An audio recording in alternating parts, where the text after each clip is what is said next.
Hello, in this video I'm gonna show you how to reboot your iPad mini 7th generation. So in order to reboot your iPad, you have two options. You can either power it off and then you will need to turn it on by yourself, or you can do the force restart. In order to power off, you can, for instance, use the combination of two buttons. One of the volume buttons and the top button. You want to press and hold both buttons for like 2 seconds before you see the power menu, and then you need to slide the power button to the right side, and then you will turn off your device. Of course, after that, once the iPad is off, you want to press and hold the top button in order to turn it back on.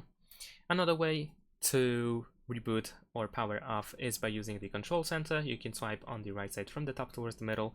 Over here you have this power button. You want to press and hold for like 2 seconds and then release your finger, and then once again you have the power menu over here. Or you can also open the settings.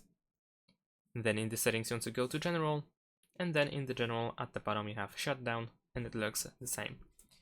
And like I said, you also can perform the force restart, and in order to do this you will need to press and quickly release volume up, then volume down, and then you need to press and hold the top button.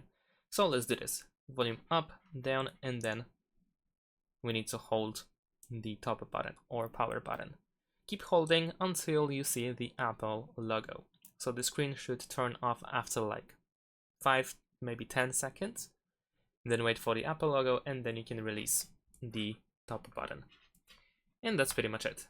Now the device will turn off and turn on, of course, by itself. Thanks for watching, leave a like and subscribe to my channel, and see you in my next videos. Bye!